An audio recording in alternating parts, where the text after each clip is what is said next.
একদিন মহাজ আনজার শাহ কাশ্মীর রহমতুল্লাহ আলাইহি বলেন, আমি যখন কবরের পাশের মধ্যে গেলাম, আরে মাকবারায় দেওবন্দের কবরের কাছে আমি গেলাম, এক বুজুর্গকে দেখতেছি তিনি দাঁড়ায় নামাজ পড়তেছেন, আর এক বুজুর্গ দেখি তিনি জিকির করতেছেন, আর এক বুজুর্গ আমি দেখি তেলাওয়াত কোরআন করতেছেন।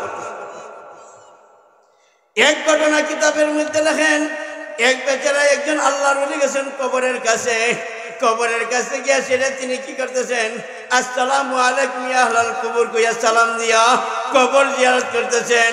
চোখ পুঞ্জা যখন মুরাকাবা করছেন, মুরাকাবার অবস্থায় দেখেন তাই কবর বিয়া তেলাওয়াতে কোরআন করতেছেন। তিনি জিজ্ঞাসা করতেছেন, ভাই আপনি কবর থেকে কতবার কোরআন শরীফ তেলাওয়াত করছেন? কোন আমি ৭০,০০০ বার তেলাওয়াত করেছি। কতবার? ৭০,০০০ বার তেলাওয়াত করছি। জিন্দা আল্লাহর ওলি কইতেছেন সুবহানাল্লাহ। ওই সময় কবরওয়ালা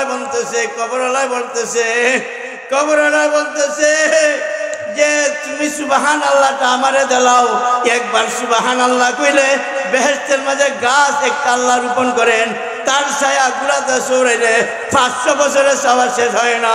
সুবহানাল্লাহর এত বড় বরকত, আর আমার ৭০,০০০ তেলাওয়াতের কোরআন লইয়া যাও। তিনি বলতেছেন কই ৭০,০০০ তেলাওয়াতের কোরআন কোথায়, আর একবার সুবহানাল্লাহ কোথায়? এই সামান্য আমল আর এত বড় ৭০,০০০ আমল কি সমান? তখন তিনি বলতেছেন, শুনেন আমি ৭০,০০০ আল্লাহর কাছে চাইছি তেলাওয়াতে কোরআন, এই কারণে তেলাওয়াতে কোরআন করতেছি, কিন্তু আমার কোনো সওয়াব হবে না। সওয়াবের দাগ হইল দুনিয়াতে। তোমার একবার সুবহানাল্লাহর দাম আমার কবর জগতের ৭০,০০০ খতম থেকে আরো দামি বেশি। আমরা তো কবরে যাই। তখন নামাজি বান্দায় আমি কি বর্ণনা করতাম, আনজার শাহ কাশ্মীর রহমতুল্লাহ বলেন, এক বুজুর্গ দেখি তাই নামাজ পড়তেছেন, আর এক বুজুর্গ আমি দেখি তেলাওয়াতে কোরআন করতেছেন, আর এক বুজুর্গ আমি দেখছি তাই জিকির করতেছেন। আপনারা বলবেন কবর যে হুদি আর দেখি তো দেখি না, প্রশ্ন হয়নি? অন্তলাম বুঝবার প্রশ্নের জবাব যদি দিলাম বলব না কথা, কিছু কইলে কমি ইটা যে আপনারা কবর শুনেন দেখি না তো বুঝতে, এটা দেখি। আপনারা ওলামায়ে কেরাম বয়ান করেন যে জান্নাতুল আল্লাহ তাআলা জান্নাতের সাথে সংযোগ করে দিবেন কবরকে, জান্নাতের নিয়ামত আসতে থাকবে কবরের মাঝে, আর জাহান্নামে এলে পরে জাহান্নামের আগুনের লেলিহানের মতো তার কবরের মাঝে আসতে থাকবে। আপনারা বয়ান করেন হাজার হাজার বছর ধরে কত কবরের উপর কত কবর দিলাম, জান্নাতের বাগানও দেখি না, জাহান্নামের আখড়াও দেখি না। ঠিক না ওটি? প্রশ্ন হয়নি। ২ নম্বর, পিরামিড হাসপাতালের মাঝে ফেরাউনরে আল্লাহ তাআলা উঠাইয়া নিয়ে গেছেন, এখনো ফেরাউনের লাশ হাজার হাজার বছর আগের লাশ, হেতের তো কোনো কবরও হইল না।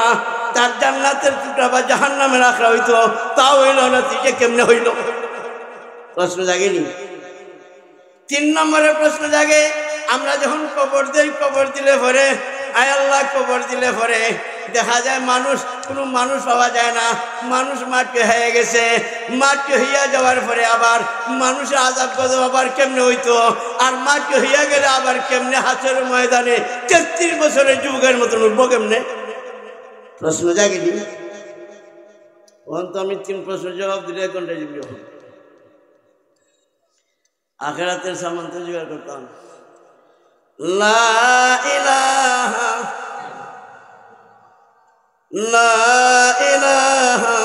ইল্লাল্লাহ, লা ইলাহা ইল্লাল্লাহ, লা ইলাহা ইল্লাল্লাহু মুহাম্মাদুর রাসূলুল্লাহ। আশরাফুল জওয়াব নামক কিতাবের মধ্যে আল্লামা মুহিউদ্দিন ইবনে আরব রহমতুল্লাহ আলাইহি অন্যান্য যে সমস্ত কিতাবগুলোর মাঝে আমরা স্টাডি করে পাইছি, এটার সার সংক্ষেপ 3 ঘন্টার কথা 8 ঘন্টা বুঝিয়ে নিতে হবে। দেখুন ঠিক না ওটি? সময় তো কম, 20 বাজে 48 মিনিট মনে আছে। একজন লোকে কয় আমি ঘুমাই রয়েছি, ঘুমানির পরে এক পুলিশে আমার হ্যান্ডকাফ লাগাইছে, হ্যান্ডকাফ লাগাইয়া এক অরণ্য জঙ্গলের দিকে ময়দানের দিকে রওনা করছে, নিয়ে সেরে আমারে হাত পা বাঁধছে, বান্ধে সেইরা এরপরে দেখা যায় আমার একটা গভীর আগুনের কুয়ার মাঝে আমার ভালো দিচ্ছে। সে কয় আমি আগুনের কূপের মাঝে ফেলে চিল্লাচিল্লি করছি মনে হয় পূর্ব দেশের পশ্চিম দেশের এলাকার মানুষ মনে সজাগ হয়েছে আমার চিল্লির দ্বারা। জাগ্রত হইয়া যখন তার খাপটা বয়ান করলো, কাছে যে লোকটা বসা ছিল, তুই যে চিল্লাইলে এটা তো শুনলাম না, তুই আগুনের মাঝে ফুললে এটা তো দেখলাম না। ঠিক না ঠিক? বুঝেননি আমার কথাবার্তা? ও দুনিয়ার মুসলমান, সে যে আগুনে যে বললো হে গো খুদার কসম আমি ঠিক, আমার যে হাত পা বেঁধে আগুনে ফেলাইছে খুদার কসম আমি ঠিক, আমি মিথ্যা খাপ বয়ান করি নাই। এরপরে আমার যে আগুনের মাঝে আমি চিল্লাচিল্লি করছি একটু আমি মিথ্যা বলি নাই। তখন হে কয় রে কবরে আজাব তুই বাবু আল্লাহ দিব, দুনিয়ায় তুই দেখা যায় না, অথচ আগুনের মাঝে তুই ফুরসত। ইটার নাম হইল কি? একটু হলো শরীরের বডি আর একটু হলো আত্মার বডি ছিল নি আপনারা? সে জ্বলছে যে শরীরের বডির আগুন না, আত্মার বডির মানে। বুঝছেন না আপনারা? না বুঝুন না। আমরা খাবে অনেক কিছু দেখি, একবারটা খাবে দেখছে হুজুর আমি তো গেছি বৈতুল্লাহ শরীফ, আমার ফ্লাইট হয়েছি আল্লাহর ঘর তফ করলেছি। আমি কই তুই যে সারাদিন যে কল্পনা করছ খালি বিদেশ যাইতে, এর লাগে ইটা দেখছ, এটার নাম হইল খাবে জিসমানি। আরেক লোক হুজুর আমি তো দেখা যায় আমার এক ছাত্র হুজুর এক ছেলে, আমি যে বাড়ির লজিং দেখি এই লজিং এর ছেলে বিশ্বকাপের খেলা দেখছে, খেলা দেখাইয়া ঘুমাইছে, ঘুম থেকে গোল। আমি খেলা দিলাই গোল কিতা করছে রে? দেখলাম না গোল হইল কিতাতে দেখছে, আত্মার চুক্তিতে দেখছে। কথা বুঝছেন না? আরেকবার হুজুর বেটা জেলে মানুষ হলো বেটা মাছ মারলো, বেটা হলো সাম্মাক, অর্থাৎ হলো জেলে, সে মাছ মারনেওয়ালা লোক। রাত্রে খাবের মাঝে ঘুমাইছে, ঘুমাইয়া খাবে দেখে উজাই উঠে গেছিয়া, বড় একটা গজার মাছ উজাই উঠে গেছিয়া। এরপরে হে কিতা করে পুষা দিয়া পার মেরে লাগাইছে, লামাইয়া আঞ্জা মেরে ধরে লেছে, ধরে চোখ খুললে দেখা কুলের মাঝে বালিশ। আসেনি খাও না? নাই। এই যে কুলের মাঝে বালিশ, এর হে যে গজার মাছের মাঝে তোমার কি দিয়া আছে আঘাত, গজার মাছটা যে শিকার করলো কিতা দিয়া? আত্মার হাত দিয়া। মানুষ ঘুমাইলে পরে আত্মার একটা বডি তৈরি হয়। শরীরে যেমন নাকি চোখ আছে, মুখ আছে, কান আছে, হাত আছে, পা আছে, আত্মার বডির চোখ আছে, মুখ আছে, কান আছে, ফান আছে, আছে নি না? আছে না? কোন তুমি দুনিয়াতে আগুন জ্বললো দেখলো না, কবর আত্মার বডির মাঝে আল্লাহ জ্বালাইব, বডি তাকলো আর মাটি হয়ে গেল কিতা হইল? বুঝেন না আপনারা? বডি মাটি হয়ে গেলে আর কি তৈল, সেটা আত্মার বডির মাঝে চলছে, যেটা দুনিয়াতে দেখি না, আখেরাতে কিনা দেখি। এটারে হালি জবাব দিলে অনেক কথাবার্তা আছে। ও দুনিয়ার মুসলমান, মানুষ যখন মারা যায়, ও দুনিয়ার মুসলমান, মানুষ যদি মারা যায় তাহলে দেখা যায় মাটি হয়ে যায়। কেউ নাস্তিক উঠতে তালা লাগবে, মাটি হইলে পরে আল্লাহ আবার কেমনে তুলবো? কইনি না? কয় না? ওই মাটি এসে তো আবার এর আবার আজাব কিতা, আর আবার আল্লাহ তুলব। আল্লাহ রসুল সাল্লাল্লাহু আলাইহি ওয়াসাল্লাম বয়ান করেন, মানুষের মারুলের হাড্ডির নিচে একটা কট্টি আছে, মানুষের মারুলের হাড্ডির নিচে একটা কট্টি আছে। এই কট্টিটারে কবরে খাইয়া হারাম, আল্লাহ পাকে কট্টিটা খাইতে দিবেন না। বাগের পেটে মানুষ গেল, কট্টি হজম করতে পারবেন না।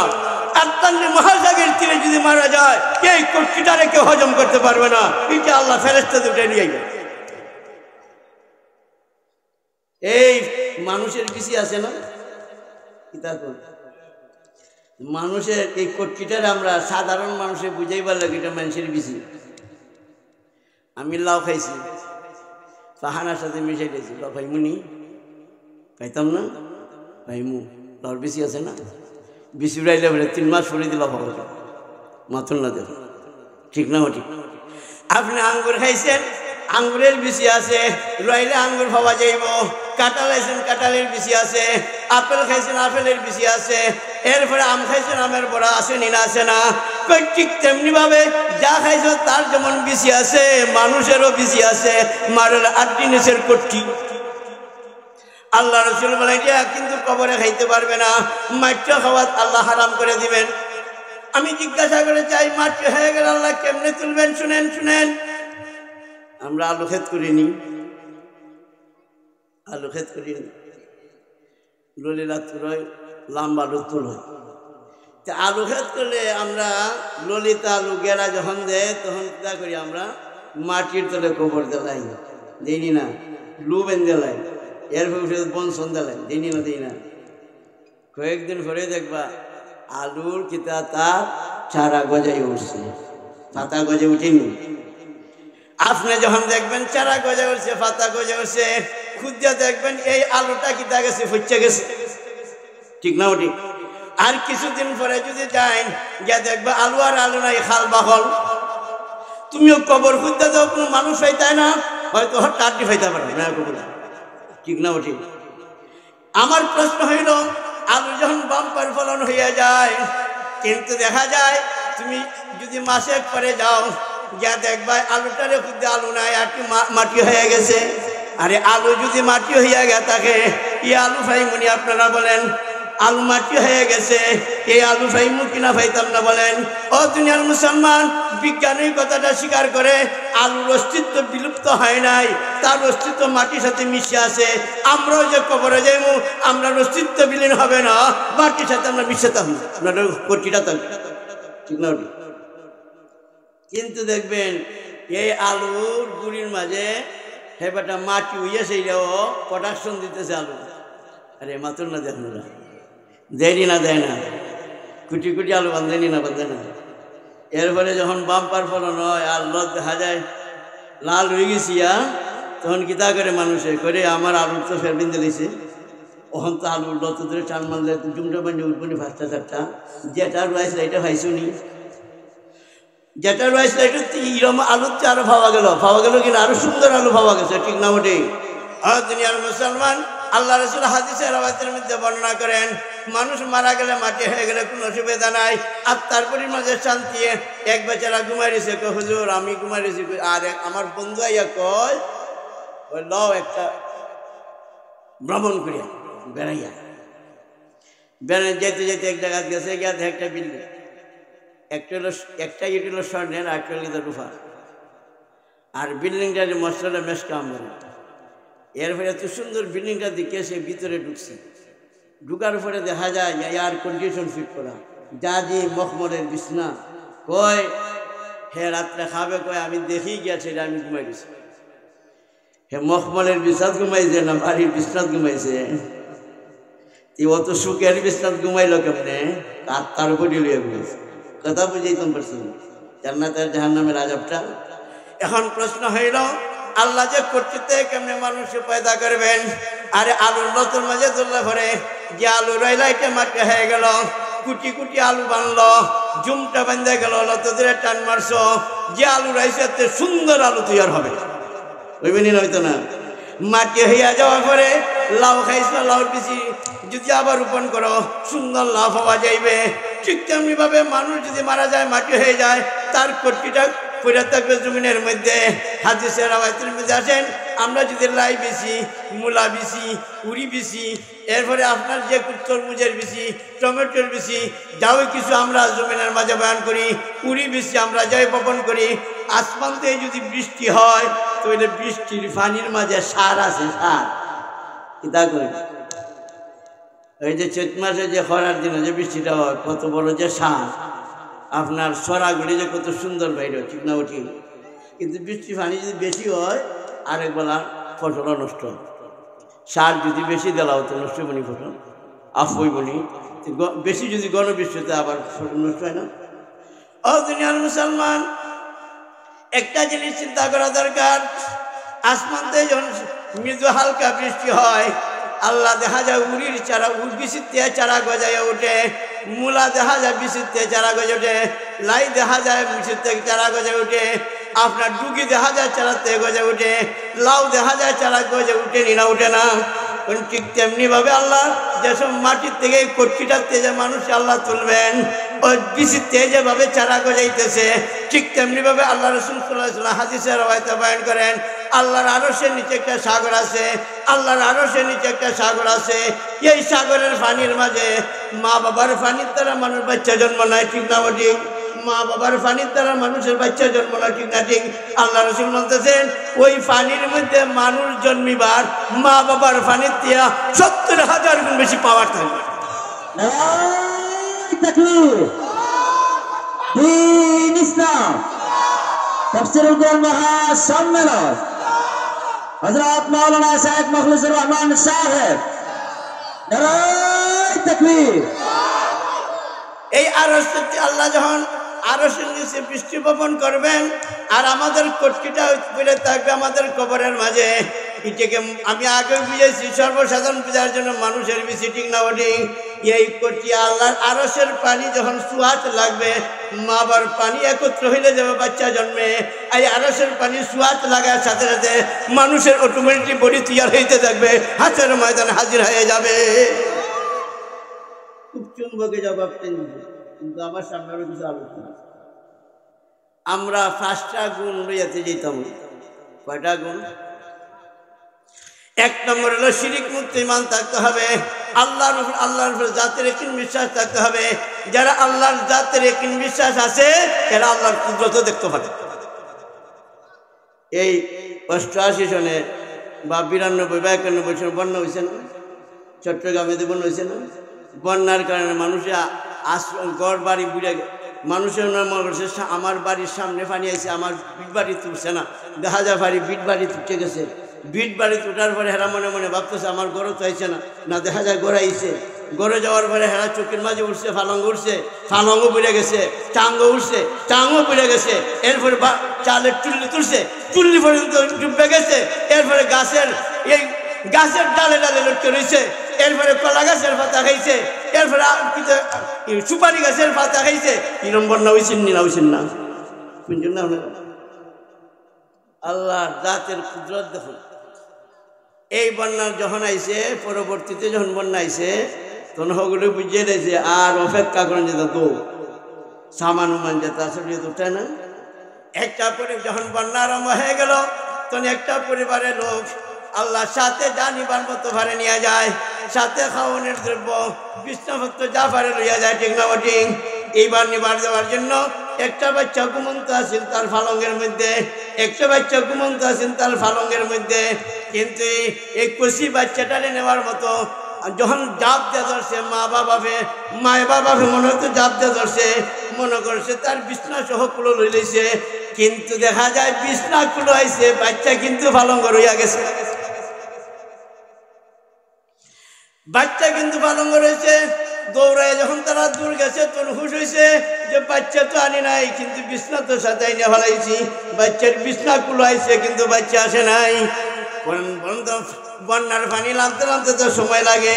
মনে করুন 70 ঘন্টা 72 ঘন্টা যদি যায়, এই বাচ্চাটা পানির তলে থাকবো না, মারা যাইব। কিন্তু আল্লাহ পাকে যদি রাহতে থাকতে হতো না। আল্লাহর জাতির একদিন বিষয় যারা আছে এরা ওই কিতাব বুঝতো না, ঠিক না? ঠিক। এরপরে দেখা যায় পানি যখন নামলো, এরা বাড়ি ঘরের মাঝে যখন আসলো, বাড়ি ঘরে আসার পরে দেখা যায় যে বাচ্চাটারে পালঙ্গ থুয়েছিল ঘুমন্ত, গিয়া দেখে জিন্দা ঘুমের মাঝে আছে। আল্লাহর কুদরত নেই। আল্লাহর কুদরত বয়ান করতে আরো কত লাগবো, ভিতরে আর যাই না। 1 নম্বর হলো শিরিক মুক্ত ঈমান থাকতে হইব। 2 নম্বর হলো পাঞ্জাগানা নামাজ জমাতে আদায় করন লাগবো। আখিরাতের সামান যদি নেওয়ার লাগে, আল্লাহর জাতের একদিন বিশ্বাস হন লাগবো। শিরিক মুক্ত, শিরিকের ওয়াজ করলে তা কয়েক ঘন্টা লাগবো। শুধু বাট্টি করে কইতেছি, শিরিক মুক্ত ঈমান থাকতে হইব। আমরা বাংলাদেশে শিরিকের অভাব নাই। দেওয়ানবাগি, সবুজবাগি, আটরশি, বিশ্ব জাকির মঞ্জিল, চন্দ্রপুরি, মাঝ ভান্ডারি, ফরিদপুরি আসেনি না? আছে না? আয় আল্লাহ, এখন মাজারও গেছে, মাজারে হিসাব চেয়ারের মাঝে বল, আর কি সুন্দর চেহারা দেখা যায়, দেখছেন? আর খাদি মহলতে 8 টিপে বা টিপে গোয়া খাইলে পরে গোয়ার চাপা খায়। এমন বক্ত হয়। এরপরে গ্যাসের সিজা দেনি না দেন, বাংলাদেশও শিরিক নাই, কত শিরিক বানিয়ে শুনিয়ে আছি তা বিবার সময় নেই। এখন এক বেটা গেছে, দারোয়ান একটা আছে বসে আছে গেটের মাঝে, দারোয়ান একটা বসে আছে গেটের মাঝে, গেটের দারোয়ানে জিগায় তোর নাম কি? তারে করিমুদ্দিন। দল নামে একটা নাম। তোর বাবার নাম কি? তারে সলিমুদ্দিন। তোর বাড়ি গুণারে? বাক্তা। আরে বাক্তা গুণানবে? বানিয়েছুন। আরে বানিয়েছুন গুণানবে? হবিউন। ও হবিউঞ্জ চিনে লইব না? তুই কে লাগাইছ? ও বিয়া করছি 10 বছর, একটা ফুলা হয় না, ফুরি হয় না, এসি বাবার দরবার একটা ফুলা ফুরি নিবা হয়। কথা বুঝছেন? এই যে দারোয়ানে জিজ্ঞাসা করছে, গেটের মাঝে দারোয়ানে যে জিজ্ঞাসা করছে, গেটের মাঝে একটা মেশিন ফিট আছে, মুজাইক করে লাইছে, দেখা যায় না। এটার নাম হলো ইন্টারকম মেশিন। বুঝতেছেন না আমার কথা? এটার নাম হলো কি? Intercom machine. এই ইন্টারকম মেশিনটা বিলার মাঝে যদি ফিট করে, বড় মেশিন না তো, আর যদি টাইস করে দেয়, মুজাইক করে দেয়, এটা কেউ বুঝতেই না, দেখছি না। ঠিক না? ঠিক। ওই ইন্টারকম মেশিন থাকার কারণে হে যে জিজ্ঞাসা তোর নাম কিতা? কই সলিমুদ্দিন। তোর বাবার নাম কিতা? কলিমুদ্দিন। তোর বাড়ি কুনানো? কই বাক্তা। বাক্তা কুনানো? কই বান্যাসুং। বান্যাসুং কুনানো? হবিগঞ্জ। কেন লাগে আইসত? আইসি বাবার দরবার একটা ফুলাফুরি নিয়ে হয়।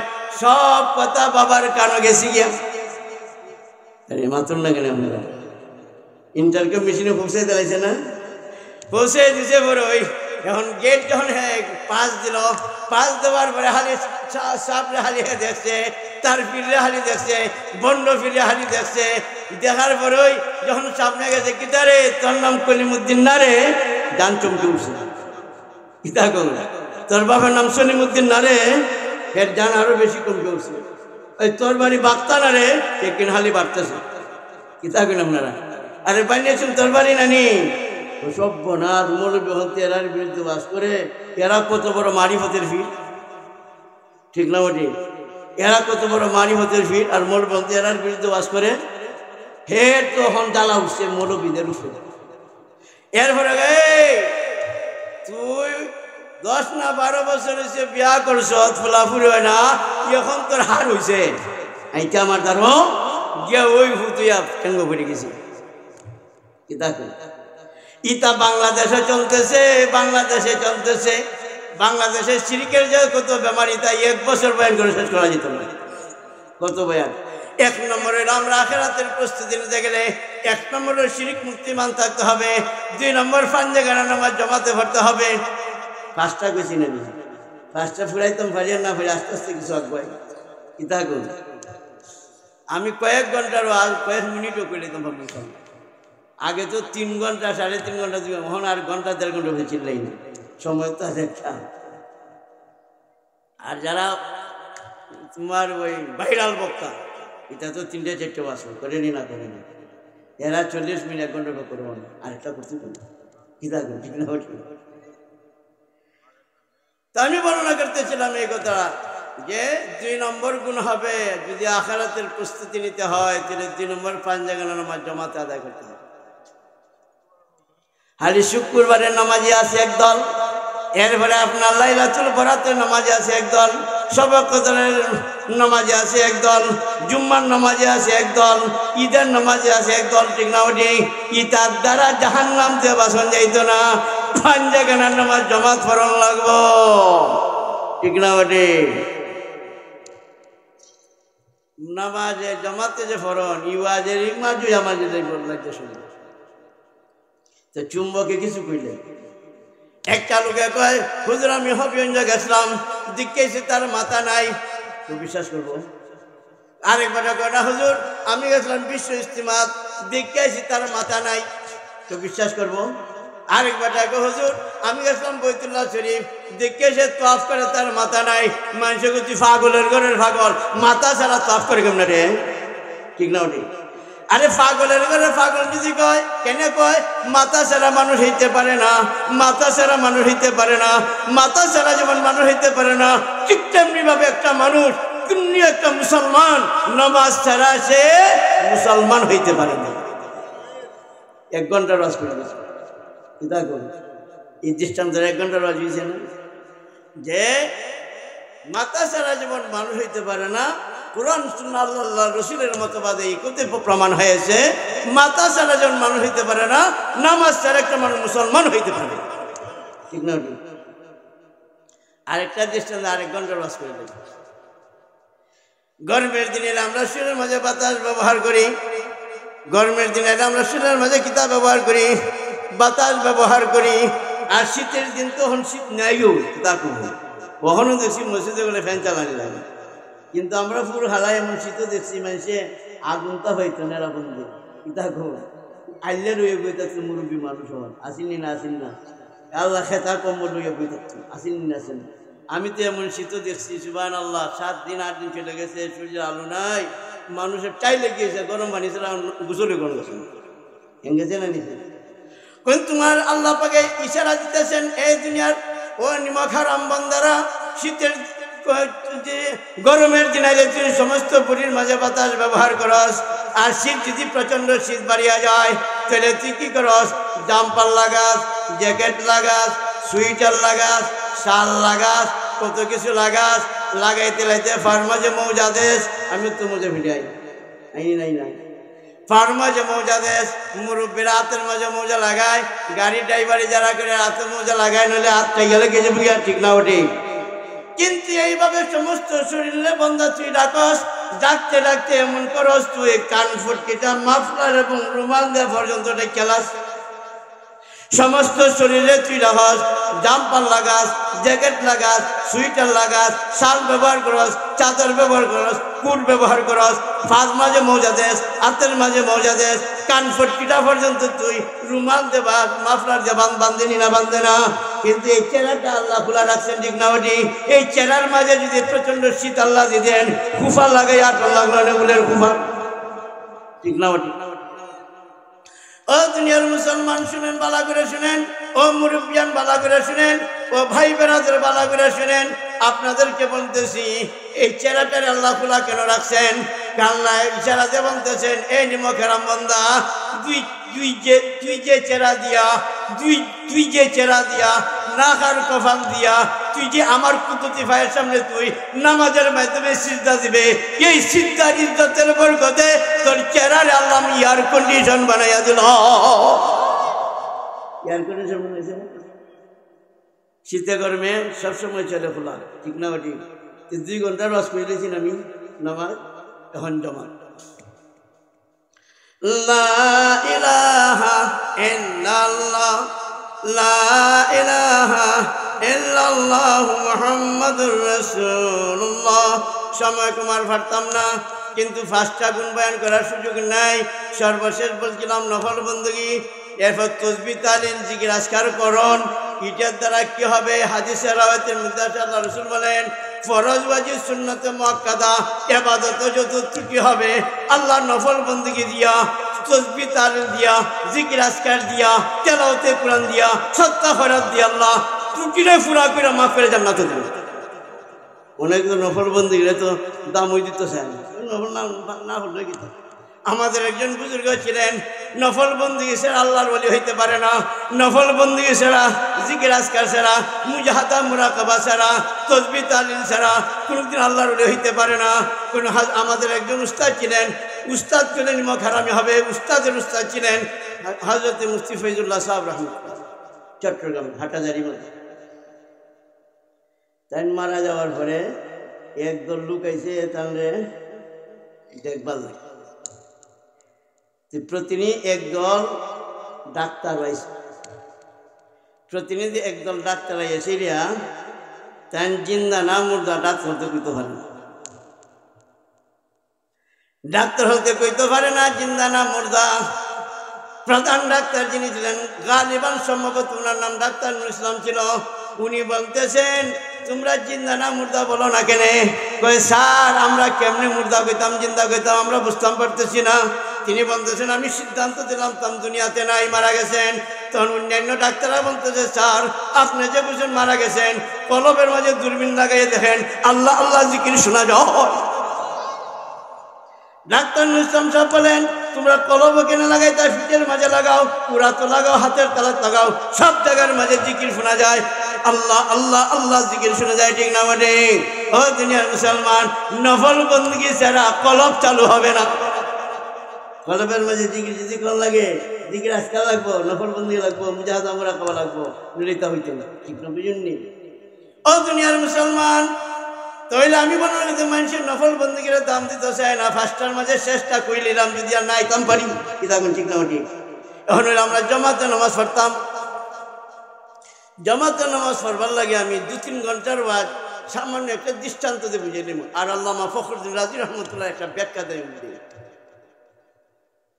ইউসুফ আলাইহিস সালামের মিশরের বাজারে তোলা হয়েছে, বিক্রয় করা হবে, কোটিপতিও লাইনে দাঁড়াইছে, লক্ষপতির লাইনে দাঁড়াইছে, হাজারপতিও লাইনে দাঁড়াইছে, শতকপতিও লাইনে দাঁড়াইছে। আর এক বুড়িমা সেও চলে গেছে একটা সুতার আটি লইয়াছে ইউসুফ আলাইহিস সালামকে কিনতে। এক যুবক ছেলে জায়গায় বুড়িমা, কই যাও, তুমি শুনো নাই মিশরের বাজারে ইউসুফ আলাইহিস সালামকে আল্লাহর একজন পয়গম্বরকে তোলা হয়েছে বিক্রয় করার জন্য, আমি কিনবার জন্য যাই। তখন এই যুবক ছেলে জিগায়, বুড়িমা কিতা লইয়া যাও, কই সুতার আটি লইয়া যাই। তখন যুবক ছেলে জবাব দিতে, বুড়িমা তোমার মাথার মাঝে কোনো মেথড নাই, তোমার মাথার মাঝে কোনো মেথড নাই, অর্থাৎ তুমি কি বুঝো নাই, তোমার আগে শতকপতি বিয়া রয়েছে, শতকপতির আগে হাজারপতি বিয়া রয়েছে, হাজারপতির হাতে লক্ষপতি বিয়া রয়েছে, লক্ষপতির আগে কোটিপতি বেড়েছে, কোটিপতির আগে স্বয়ং আজিজ মিশর বলিয়া দিছে ঘোষণা। আজিজ মিশরে কয়, আমি এক পাল্লাত ইউসুফ আলাইহিস সালামের তুলমু, আর এক পাল্লাত হযরত স্বর্ণের মুদ্রা দিব। শুনছেন না আপনারা? আচ্ছা কোনছেন, এই তখনকার জমানাতে এক আজিজ মিশর ছাড়া কেউ কিনতে পারবো? মিশরের আজিজ মিশর, হে প্রধানমন্ত্রী, পারবো না? আরে দুনিয়ার মুসলমান, ওই এখন বুড়িমাই পেতেছে যে দেখ আমি যে কিনতাম পারতাম, আমি ভালো করে বুঝি। কিন্তু আপনারও প্রশ্ন জাগতে পারে, কারণ শতকপতির বুড়িমা জানে কিনতে পারতো না, বুড়িমার আগে শতকপতিও জানে কিনতে পারতো না, হাজারপতিও জানে কিনতে পারতো না, লক্ষপতিও জানে কিনতে পারতো না, কোটিপতিও জানে কিনতে পারতো না, ঠিক না? ওটি কিনবো কেলায় আজিজ মিশর, এরা কোন আশায় দাঁড়ায় না? প্রশ্ন জাগেনি কোন? এরা ওই আশায় দাঁড়াইছে আল্লাহ তাআলা যে কি সুন্দর করে ইউসুফ আলাইহিস সালামকে বানাইছেন, হেরা মনে মনে ধারণা করতেছে কিনতাম পারি আর না পারি, খরিদ্দারের কাতারে যদি দাঁড়াইতে পারি, কমপক্ষে যদি ইউসুফ আলাইহিস সালামের চেহারাটা দেখি, আমরা কলিজাটা ঠান্ডা হয়ে যাবে। কি সুন্দর বানাইছে, এটা কইবার সময় নাই। আনা আমলাহু আখি ইউসুফ আসবাহু, বুখারী শরীফের হাদিস, আনা আমলাহু ওয়া আখি ইউসুফ আসবাহু। এই হাদিসে বোঝা যায় ইউসুফ আলাইহিস সালাম থেকে আল্লাহ রাসূল আরো বেশি সুন্দর আসবে। কিন্তু ইউসুফ আলাইহিস সালামের সৌন্দর্যের ভাষা গাইয়া মহিলার হাত কেটে নিল, রাসূলুল্লাহর সৌন্দর্যের ভাষা গাইয়া কেউ তো আট বুঝছিল না, আসেনি? এটার কারণ যদি সময় পাইতে করি, আমার আগের কথাটা শেষ করি। এখন বুড়িমা জবাব দিতে, শুনো শুনো, আমি যে সুতার আটি লইয়া দাঁড়াইতেছি, আর যারা হাজারপতি লক্ষপতি কোটিপতি, হাজারপতি শতকপতি লক্ষপতি কোটিপতি দাঁড়াইছে, তারা নিয়তে আর আমার নিয়তে বেশ কম আছে। তারা দাঁড়াইছে শুধু কিনবার জন্য, অথচ কিনতে পারবে না। আর আমি যাইতেছি কোন আশায় জানোনি? আল্লাহর একজন পয়গম্বর মিশরের বাজারে বিক্রয় করা হবে, আমি একজন আল্লাহর পয়গম্বর মিশরের বাজারে বিক্রয় করা হবে। কমপক্ষে যদি খরিদ্দারের কাতার ও সুতার আটি লইয়া দাঁড়াইতাম পারি, এই উসিলায় আল্লাহ কিয়ামত আমার মাফ করতে পারে। ও দুনিয়ার মুসলমান, আমরা নমাজ হলো কি তার বুড়িমা সুতার আটির মতো? দৃষ্টান্তটা কেলাই দিলাম, বড় ব্যাখ্যাটারে বুঝাই পারলেন, আল্লামা ফখরুদ্দিন রাজির ব্যাখ্যাটারে বুঝাই। কোটিপতির নামাজ হইল কি তার নবীদের নামাজ, লক্ষপতির নামাজ হলো সিদ্দিকিনের নামাজ, হাজারপতির নামাজ হলো শহীদের নামাজ, শতকপতির নামাজ হলো আল্লাহর ওলির নামাজ, আমরা নামাজ হলো বুড়িমা সুতার আটির মতো নামাজ। কথা বুঝতে পারছি নি? হযরত আল্লামা ফখরুদ্দিন রাজি রহমাতুল্লাহ ব্যাখ্যা দিয়েছেন, ইয়াকা না'বুদু ওয়া ইয়াকা নাস্তাইন, ও আল্লাহ একমাত্র তোমার আমরা ইবাদত করি। ইমাম সাহেব যে মুসল্লিরা লইয়া দাঁড়ান জামাতে নামাজ পড়লে পরে, ইমাম সাহেব বলেন ইয়াকা না'বুদু ওয়া ইয়াকা নাস্তাইন, ও আল্লাহ একমাত্র তোমার ইবাদত আমরা করি, আমরা তোমার সাহায্য চাই, আমরা তোমার সাহায্য চাই, আমরাই তোমার একমাত্র ইবাদত করি। আমরা শব্দের ভিতরে নবীদের নামাজও ঢুকিয়া গেছে, কোটিপতির নামাজ, নবীদের নামাজ ঢুকিয়ে গেছে। আমরা শব্দের ভিতরে সিদ্দিকিনের নামাজ ঢুকে গেছে, লক্ষপতির নামাজ, ঠিক না বটি? আমরা শব্দের ভিতরে হাজারপতির নামাজ, শহীদের নামাজও ঢুকে গেছে। আমরা শব্দের ভিতরে শতকপতির নামাজ, আল্লাহর ওলির নামাজও ঢুকে গেছে আমরা শব্দের ভিতরে। আর ওই বুড়িমার সুতার আচিওয়ালার মতো আমরা নামাজটাও জমাতে পড়ার কারণে নবীদের কাতারে আমি দাঁড়াইলাম, আর কোটিপতির নামাজের দ্বারা দাঁড়াইলাম, লক্ষপতির নামাজ সিদ্দিকিনের কাতারে দাঁড়াইলাম, হাজারপতির নামাজ শহীদের কাতারে গেলাম, শতকপতির নামাজ আল্লাহর ওলিদের নামাজে দাঁড়াইলাম। ওই কারণে নবী এবং সিদ্দিক, নবী এবং সিদ্দিক, শহীদ আর আল্লাহর ওলি, এদের খাতিরে বুড়িমার মতো আমরা সুতরাং নামাজ আল্লাহ কবুল। বুঝাইতাম পারছি নি কিতা কই না? আর 10 মিনিট আছে। এখন আরেকটা কথা কইলাই, যাবতীয় হালাল এবং হারাম রে জায়েজ মনে করো লাগবো, না জায়েজ রে না জায়েজ মনে করো লাগবো। কর্তৃপক্ষের কাছে আমার অনুরোধ, 5-7 মিনিট যদি লম্ব হয়ে যায় 1 ঘন্টার থেকে, আমরা মাফ করে দিও। কি দেখুন, যাবতীয় হালালকে হালাল হিসেবে জানতে থাকবে, যাবতীয় হারামকে হারাম হিসেবে জানবে। একজনে নামাজ পড়ে না, যদি বলা হয় এবার নামাজটা পড়েছ না, তো হ্যাঁ ছুটু ইউ কয় ভাই আমি ঠিকই নামাজ পড়ি না, আচ্ছা তুমি দোয়া করো আল্লাহ যদি তুফিতে ফুলব না। কিন্তু এমনও লোক আছে যদি বলে যে নামাজ পড়াশ না করে, নামাজ পড়ে কি তা করতাম দেখছি কই না, ফরসই হই না, নওয়াজ কইনি না কইনি। শরীয়তের কোনো হুকুমকে যদি অবজ্ঞা করো ঈমান নসিব হবে না, ঠিক না বটি? পারো না, এটা নিজে নিজে মাজুর মনে করো, অপরাধী মনে করো আল্লাহর কাছে, কিন্তু হেকারত করো না, ঠিক না বটি? দিন রে হেকারত করে, যাবতীয় হালাল হারাম রে মানতে হেকারত করতে হয় না। একটা ঘটনা করে শেষ করেছি। হাজরত মোহাম্মদ বিন ফাতাহ রহমতুল্লাহ আলাইহি বলছেন, মোহাম্মদ বিন ফাতাহ রহমতুল্লাহ বলছেন, কাত থেকে বলছেন, শেখ দিহান থেকে বলছেন। শেখ দিহান থেকে কে নকল করেছেন? তানভীর রহমতুল্লাহ নকল করেছেন। আমি সনদ বয়ান করলাম ঘটনা। আরবের লোকেরা যদি কেউ মারা যেত, এক কবরে 2-3 দাঁড়াইত, এটা বগরি কবর যেত। আর মারা গেছে কয়েকদিন আগে একজন, এরপরে কয়েকদিন আগে দিকানে দাঁড়াইত। আমরা তো পুরান কবর নতুন কবর দিই না, হেরা লাস্ট ফসনের বার চায় না, মাটি বার চায় না দাঁড়ায়। আর আমরা কি তা করি, মাটি এলে পরে আমরা।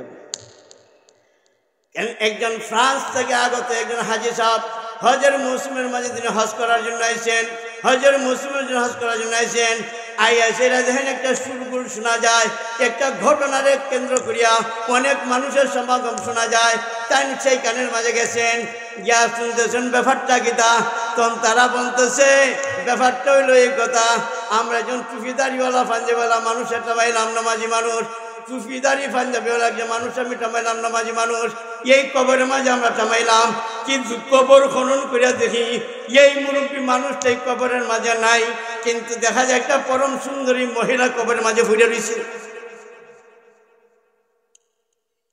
আল্লাহর কুদরত বুঝাই বললে আরো অনেক কথাবার্তা আছে, তার সময় পাইতাম না, বুঝাইলাম না আল্লাহর কুদরত দেখিতাম।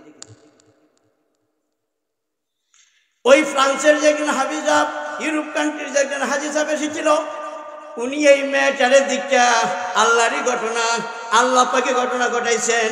ওই মেয়ের দিকটা কইতেছেন এই মেয়েরা আমি চিনি। এরা সবাই বলতেছে আমরা আরবের কেউ চিনি না, তুমি আপনি ইউরোপ কান্ট্রির লোক হয়ে কেমনে চিনেন?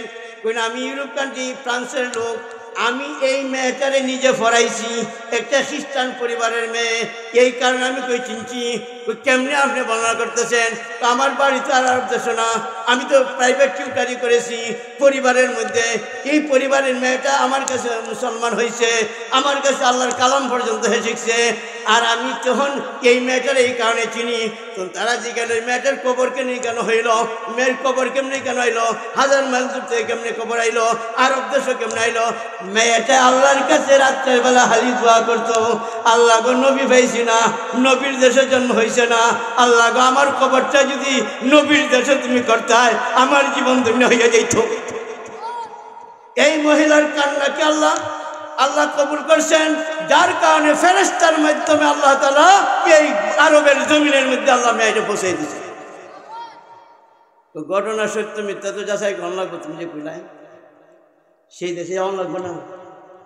আমরার কবর, আমরার এই মুরব্বীর কবরগুলো তুমি বলতেছে মুরব্বীর কবর আমার খুব সম্ভব হতে পারে আল্লাহ পাকে এই মেয়েটার যে কবর যেখানে ছিল এইখানে মুরব্বীর কবরে আল্লাহ ফাটাই দিচ্ছেন ফেরেশতার মাধ্যমে।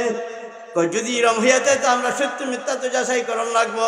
সত্য মিথ্যা যাচাই করার জন্য প্রতিনিধি তারা আরব থেকে গেছে, গিয়েছে ওই যে ফ্রান্সের যে আজি সাহেব যে ঘটনা বললাম, আজি সাহেবকে ওই পরিবারের কাছে গেছে, গিয়া জিজ্ঞাসা অমুক মেয়ের খবর কিতা, উনি তো মারা গেছে।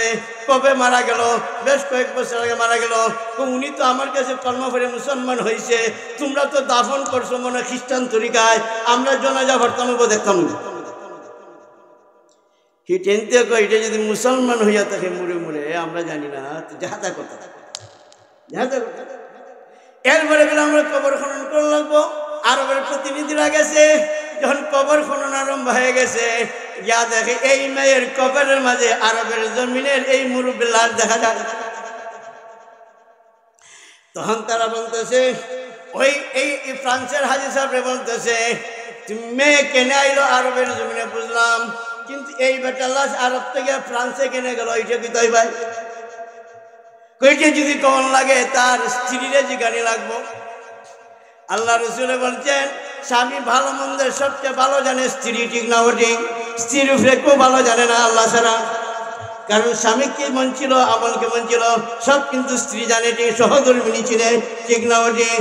আমরা সহধর্মিনী জিগাই, সেই দেশ থেকে সফর করে আবার আরব দেশে আইছে, আইয়া সেরা এই মুরব্বীর বাড়ির স্ত্রী রেগে জিগাই বললেন তারা গেছে, গিয়া জিগাইতেছে আপনার স্বামীর আমল কেমন ছিল? তখন স্ত্রী বলতেছে, আমার স্বামীর তো আমল ভালো আছে, নামাজ পড়ছে, তেলাওয়াত কোরআন করছে, দাড়ি টুপি পাঞ্জাবি মুসল্লি মানুষ আছে, আজান হলে মসজিদে গেছে। না কোনো খারাপ আমল আছে? না তার কত ভালো আমল, আমি খারাপ আমল কেমন করি না, ভালো করে চিন্তা করে দাও, কোনো খারাপ আমল আছে না? মেয়ে না স্বীকারই করে না, কয় না কত ভালো আমল, কয় না যে কোনো একটা আমল আছে, নাহলে এই ঘটনা হইতে পারে, এই ঘটনা হইতে পারে না। কই তুই? ওই স্ত্রী করতেছে, কয় আমার স্বামী আমল সব দিয়ে ভালো আছে, একটা জিনিস আছে আমলটা খারাপ। কোন খারাপ আমলটা কিতা তুমি বয়ান করো, খারাপ আমলটা কিতা তুমি বয়ান করো। খারাপ আমলটা এরকমই ছিল, গোসল যখন ফরজ হইত, কেমনে ফরজ হয় সবাই জানেন, তারপর দেখেন গোসল যখন ফরজ হইত, শীতের রাত্রে যখন গোসল করা লাগতো, তখন তিনি ফিস ফিস করে কথা কইতেন, কোন মুসলমান ধর্মের এই মশলাটা বড় কঠিন, আর খ্রিস্টান ধর্মের মশলাটা বড় সহজ। কারবার টইছে নি, বুঝছেন নি? খ্রিস্টান ধর্মের মশলাটা বড় সহজ, যে কোনো সময় গোসল করলে হয়, দিন হইল সূর্য উঠে গোসল করলে কোনো অসুবিধা হয় না। খ্রিস্টানের মশলা তার পছন্দ হয়েছে, মুসলমানের তরিকা পছন্দ হয় নাই, এই কারণে আল্লাহর কুদরত বরদাস্ত করে নাই, এই কারণে এই লাস্টে আল্লাহ খ্রিস্টান দেশে পাঠিয়ে দিছে। কথা বুঝেছিনি? তা আমরা আখেরাতের সামান জোগাড় করতাম। 1 নম্বর হইল কিতা শিরিক মুক্ত ইমান, 2 নম্বর হইল কিতা পাঞ্জাগানা নামাজ জামাতে পড়তাম, 3 নম্বর হালাল হারাম যায় না যায় বাচ্চা জানতাম, ঠিক না ঠিক?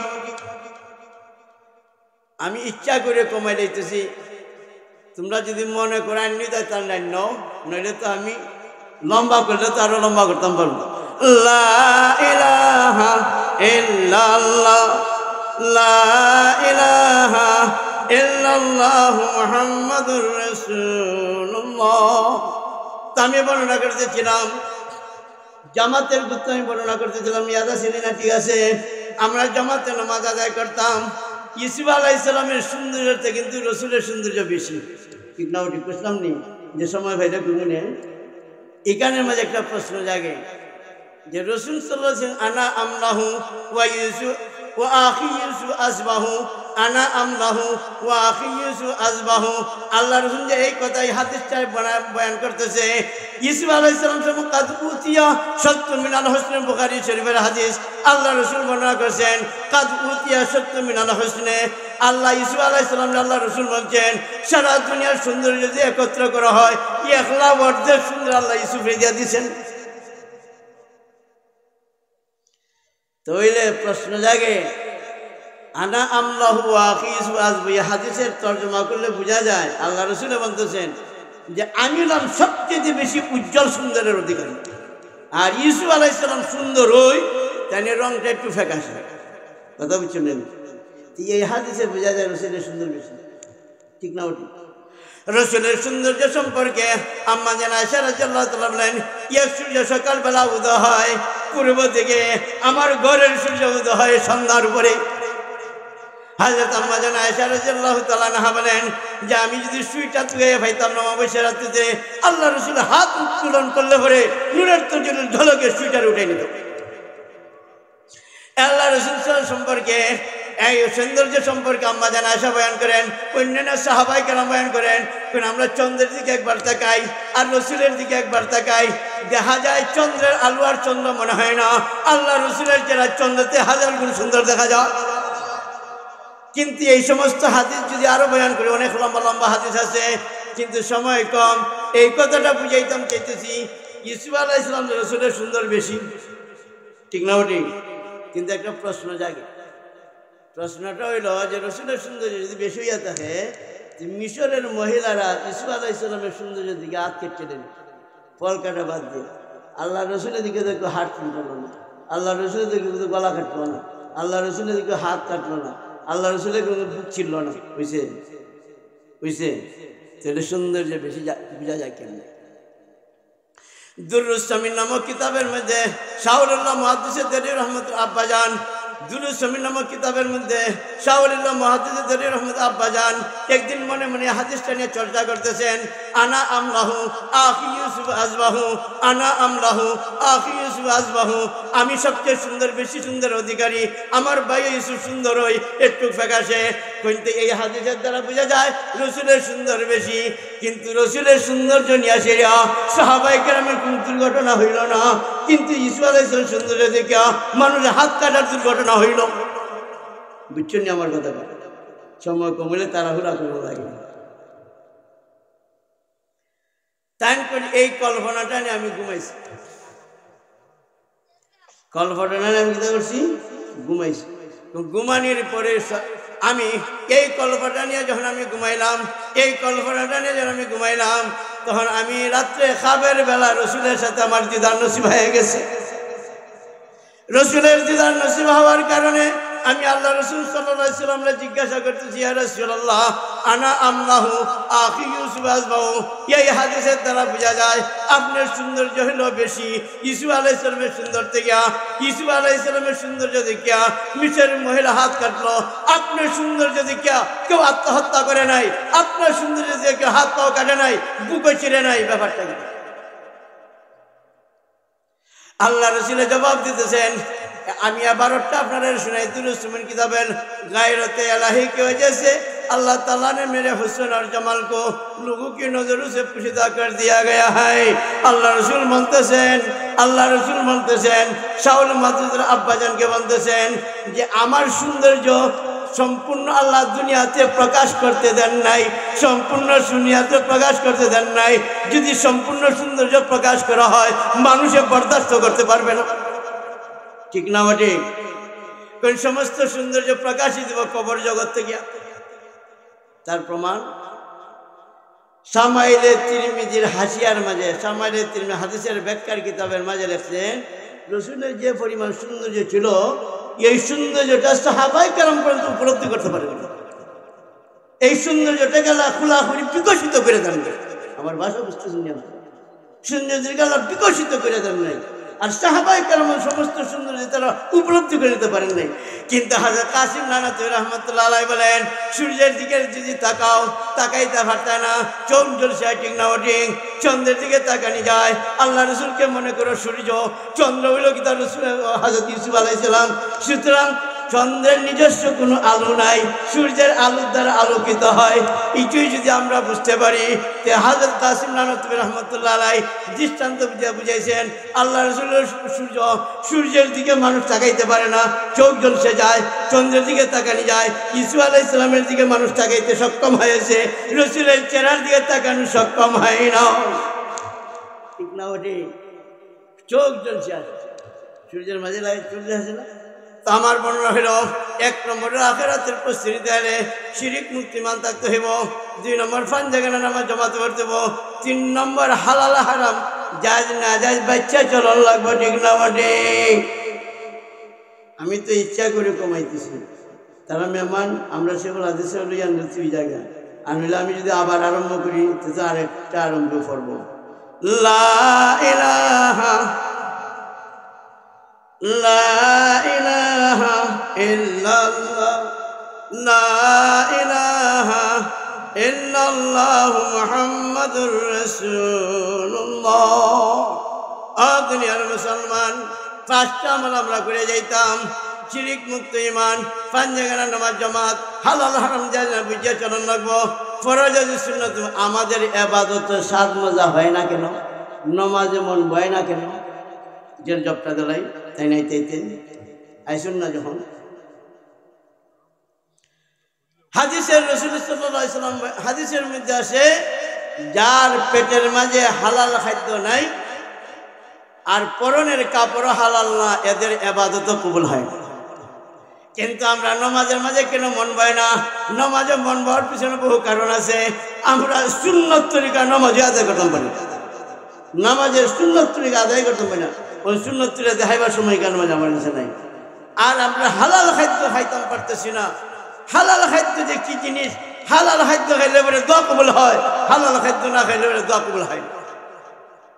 হযরত মুজাফফর কান্দালী রহমতুল্লাহ আলাইহি একদিন টান করে আমার একটা শাগিরদের বাড়ি, তিনি মুরিদের বাড়ি যাই, গ্রামের বাড়ি, মুরিদের বাড়ি গ্রামের বাড়ি তেন গেছুন। গিয়া উঠে গিয়া তখন বাক্কা অনেক রাস্তা, দীর্ঘ রাস্তা অতিক্রম করে তেন গেছুন। গিয়া তখন ঘরের মুরব্বী বাড়িতে না। হযরত মুজাফফর কান্দালী রহমতুল্লাহ আলাইহি বলেন, ঘরওয়ালারে বলতেছেন তাইনের শাগির যে বাড়িত না, তখন তাইন বলতেছেন কোন সময় আইব? তাইন তো চলে যান ওনার আর জীবিকা নির্বাহের কাজে, বিকালবেলা আইব। তাইন কোন আমি তাহমু বিকালবেলা দেখা হইলে পরে তখন না তখনের প্রশ্ন। হযরত মুজাফফর কান্দালী রহমতুল্লাহ আলাইহি ঘরের মাঝে বসে আছেন। তিনি বিকালবেলা যখন ওই ঘরের মালিক যখন বাড়িতে আইছেন, স্ত্রী কইতেছেন যখন গিয়ে তাড়াতাড়ি আপনার ফিসা বুঝুর বাংলার মাঝে বয়া সারাদিন ধরিয়া গিয়া দেখা করুন। তাই কোন স্ত্রীর কইতেছেন, আমি তো আমার সাবরে দাওয়াত জানবার ক্ষমতা নেই, আমি একটা গরিব মানুষ, আইলা যে কিতা হয় কিতা হয় না, এটা তো সুখী, এটা তো বড় খুশির সংবাদ ছিল, এটা মোবারক সংবাদ ছিল, কিন্তু খাওয়াই মুখিতা তার চিন্তার কারণ হইল উনি সারাদিন কাঠুরিয়ার কাজ করেন, লাকড়ি সংগ্রহ করেন, লাকড়ি সংগ্রহ করে সেটা 3 পয়সার বিক্রি হয়। 3 পয়সার বিক্রি হইলে পরে 1 পয়সার কিতা করেন, আল্লাহ রাস্তায় দেন, 1 পয়সা কিতা করেন তাইনে নিজের পরিশ্রমের কাজে, আর তার তাইনে নিজের পরিশ্রমের কাজে কর্ম কাজের মাঝে খাটান। আর 1 পয়সা দিয়ে 3 রুটি সকাল আর বিকাল, সকালবেলা 3 রুটি, বিকালবেলা 3 রুটি। এটা কেমনে হয়? বাচ্চা গ্লাস, স্বামী স্ত্রী 2 জন, 3 জনে 3 রুটি। তখন বাড়ির মুরব্বী কইতেছেন, যে সাহেবরে আইলাম কিতা দেখো, এক কাম করো, 3টে রুটির মাঝে এক কাম করো, আমরা 3টে রুটি আজকে ছেলেটারে ঘুম পাতাই লাও, আর তোমার আমার আর ছেলে 3টে রুটি হুজুরে দিলাই। তারা নিয়ে সেরিয়া হুজুরে 3টে রুটি নিয়ে হাজির করছে। 3 রুটি খাওয়ার পরে হযরত মুজাফফর কান্দালী রহমতুল্লাহ আলাইহি তিনি যখন ঘুমাইছেন, ঘুমানির পরে দেখায় রাসূলের সাথে সাক্ষাৎ হয়ে গেছে, এবং রাসূল থেকে কাইন 100 মশলা তৈরি করছে। তাই তার জুত ফিরে সকালে ঘুম থেকে কোন রে এই ঘর সাক্ষাৎ ঘরের মাঝে যে বরকত। আর বাড়িওয়ালা চাইতেছে যদি গুফার ছেলে ও রইল, আমিও রইলাম, আর ছেলের মা ও রইল, আজকে যদি না যাই তো খাল কি তা গেছে বেটায় তাই তো কইবা যাই গিয়া আমি আর হ্যাঁ বিদায় দিব গিয়া দেখে তাই ফজর নামাজ পড়িয়া তসবি তালির মাঝে বলছেন ইয়ার পড়তেছেন, চাষ পড়তেছেন। হ্যাঁ বেটা মনে মনে কয়তো আমার কাটুরিয়ার কাম তো ফিরব। বিবি রেগুলা যে তুমি ভদ্র ভাষায় বিদায় দিও, আমি আমার কামে যাই। বেচারা তো মনে মনে ভাবছে মনে হয় যেদিন আর রয়েছেন না, তেন গেছেন গিয়ে বিদায় লইয়া সারাদিন কাম করিয়া 3 পয়সা রুজি করিয়া 3 রুটির ব্যবস্থা করে যখন বাড়িতে এলো আইয়া যে গেল সাবের খবর কিতা ফিরসা বুঝি রয়েছেন না গেছেন গিয়া গিয়া তো গড় বাবা গিয়া তো গর্ব তা সুবিধা খাবো। কালকে বাচ্চাটার রুটি খাওয়াইছিল। এক কাম করো, তোমার আমার 2টা রুটি আজকে হুজুরে দেলাই, আর একটা রুটি বাচ্চারে দেলাই। বাচ্চারে তো আর দ্বিতীয় রাত আর উপাস থাকতে পারি না, ঠিক না ওটি? তখন 2 রুটি নিয়ে যখন হাজির করছে, মেহমান যদি কাহার বাড়িতে যায়, প্রথম দিনে যদি 3 রুটি যায়, দ্বিতীয় যদি 2 রুটি দেয়, এটাই সিগনাল বয়ান করে তুমি যাও গা। আরে ঠিক না ওটি? এটা সিগনাল দিতেছে না যে তুমি যাও গা। কিন্তু হযরতে মুজাফফর কান্দালী রহমতুল্লাহ আলাইহি বলেন, দ্বিতীয় রাত্রে 2 রুটি খাইলাম, দেখ বাগে না দেখ খাওয়ান তাহমু। দ্বিতীয় রাত্রে ঘুমাইছি, পরে দেখা যায় আল্লাহ রসুলের সাথে আমার সাক্ষাৎ হয়ে গেছে। তিনি মনে মনে করেন রে ঘরের মাঝে না জানি কি বলবো, ঘরের মাঝে না জানি কি এই ঘর সারা মিথ্যা। কিন্তু বাড়িওয়ালা চিন্তা করতেছে 2 রুটি যখন দিছি তো বুঝে লাইছেন শিখনান দিলাইছি বিদায়ের, তাই তো মনে হয় যাই বাগা গিয়া দেখে সকালবেলা বিদায় করে দিত। হুজুর তো দেখা যায় তসবি তালিল চেষ্টা ভরার মাঝে, কিন্তু এই বেচারার তো কাটুরিয়ার কাম করে সময় যাইতেছে গিয়া বিবেরে কইয়া দিছে আজকে তো মনে হয় যাইবা গিয়া, তুমি কইয়া ভদ্র ভাষায় জবাব দিও হুজুর গরিব বাড়িতে আইছেন, খেদমত বালা করে বাড়িতে পারছি না, আপনার আপ্যায়নও বালা করে করাইতাম পারছি না, আর বিদায় দিও ভদ্র ভাষায় আমি যাই। এবারে তো মনে মনে হচ্ছে বিকালে গিয়ে দেখুন না গেল। বিকালবেলা যখন আইছে আইয়া কো হুজুরের খবর কি থাক, হুজুরের খবর গিয়া দহ ঘরের মাঝে ভাড়া বিন্দু করেছ, যাইবার কোনো নাম হইল আসি কি তাও কাজ কো আমি 2 রাত তুমি আর আমি ফাঁস আজ কোয়া ছেলেটার একটা রুটি দিলাও, আর 1 রুটি তুমি আর আমি খাইলাই, আর 1 রুটি দান্ডে দিল। 1 রুটি লইয়া জন হুজুরের কাছে গেছে, 1 রুটি লইয়া জন হুজুরের কাছে গেছে। যাওয়ার পরে হুজুরে জিগাইতেছেন বেটা 3 থেকে খাইলা 2 থেকে খাইলা ব্যাপারটা কিতা? হুজুর আমি একটা গরিব মানুষ, কাঠপুরিয়ার কাম করি, সারাদিন কাম করিয়া 3 পয়সা পাই, এতে 3 রুটির ব্যবস্থা হয়। কিন্তু প্রথম রাত্রে যখন আপনি আইলেন আমার তো খুশির সীমানা ছিল না, কিন্তু আপনার তো কোনো কদরদানি করতে পারি নাই। প্রথম রাত্রে আমি কি করছি 3 রুটির মাঝে 3টা রুটি বাচ্চারা খাওয়াইলাম না, স্বামী স্ত্রী 2 জনও খাইলাম না, 3টা রুটি দিলাম। পরের রাত্রে যখন আইলাম জানলাম আপনার আসুন আমার বাড়িতে, তখন কি করলাম বাচ্চাটা 1 রুটি দিলাম, আমার আর 3 রুটি দিলাম। আর আজকে 3য় রাত্রে চিন্তা করে দেখলাম উপাসার কত থাকবো, 1 রুটি আপনারা দিলাম, আমি আসছি 1 রুটি খাইলাম, বাচ্চার 1 রুটি 3 মিনিট। তখন হযরত মুজাফফর কান্দালী রহমতুল্লাহ বলেন, বেটা আমি তো মনে করছিলাম তোমার ঘরের মাঝে বরকত আছে, যে বরকতের কারণে রাত্রে ঘুমাইলে আল্লাহ রসুলের সাথে দিদার নসিব হয়ে যায়। আসল তো ব্যাপার ইটা না, তুমি যে হালাল পরিশ্রম করিয়া হালাল ভাবে রুজি করিয়া খাইতেছো, এই হালাল রুজির বরকতে আল্লাহ তোমার রসুলের দিদার আমার আল্লাহ করেছে। দ্বীন ইসলাম তাফসীরুল কুরআন মহাসম্মেলন হযরত মাওলানা সাহেব মখলিসুর রহমান সাহেব, তাকবীর। হালাল রুজির বরকতের কারণে আমি আল্লাহ রসুলের দিদার নসিব হয়েছে, তাহলে আমরা হালাল খাওয়ানো লাগবো নি?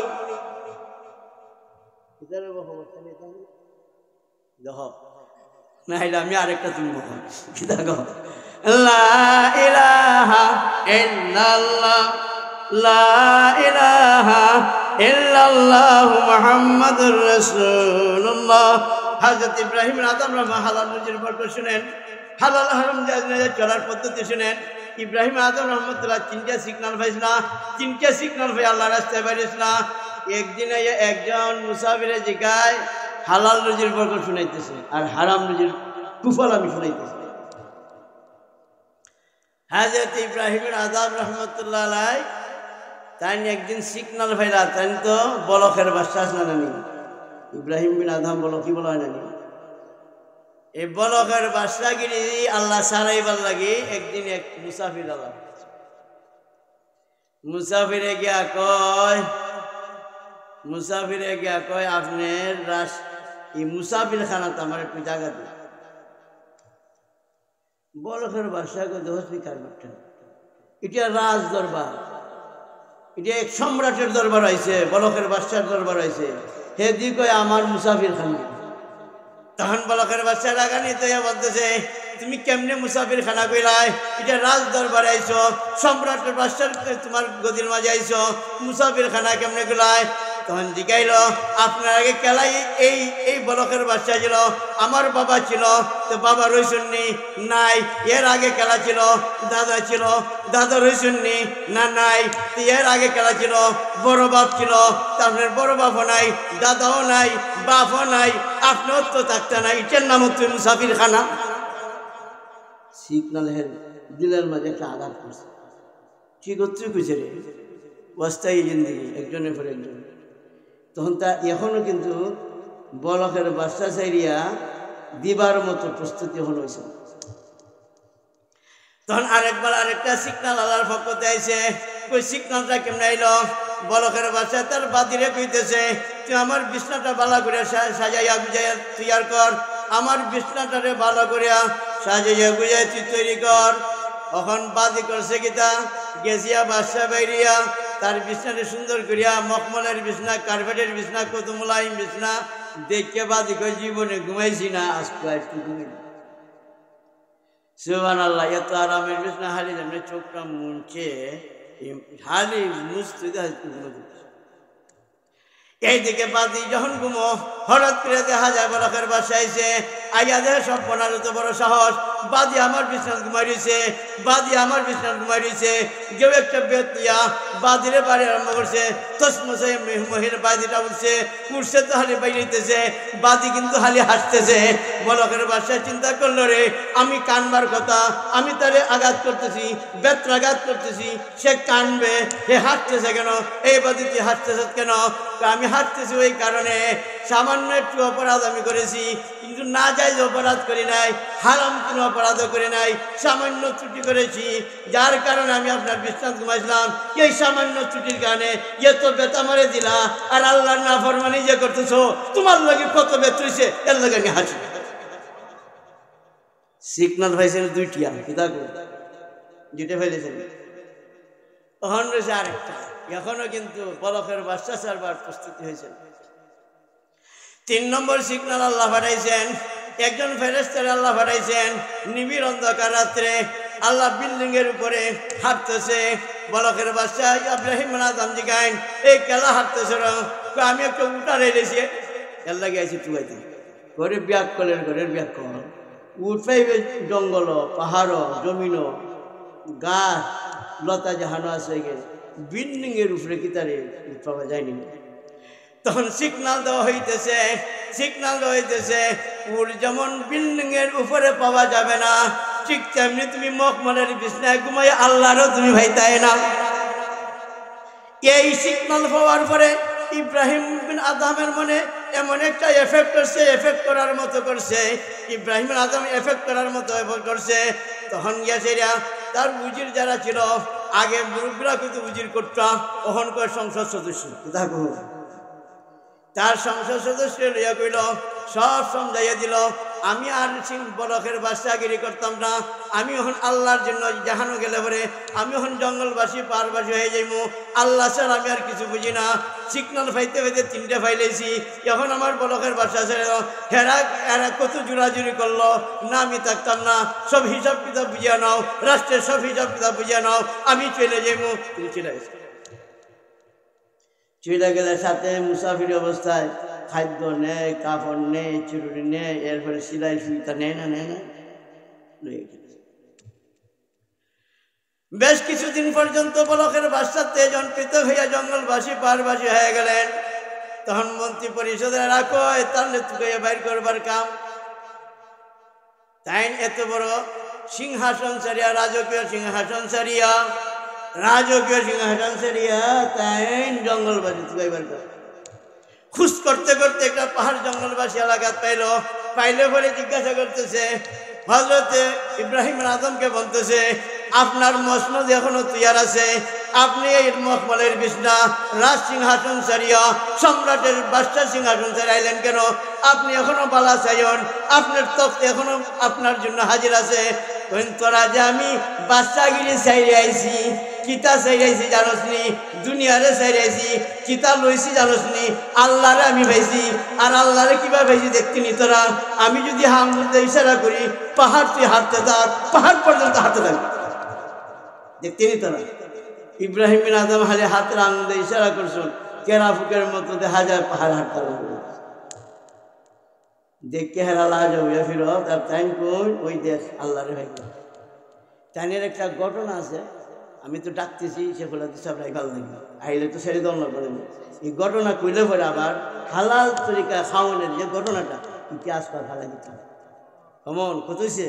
আল্লাহ তাআলা আমাদেরকে আখিরাতের প্রস্তুতি করার তৌফিক দান। সবাই বলি আমরা আমিন।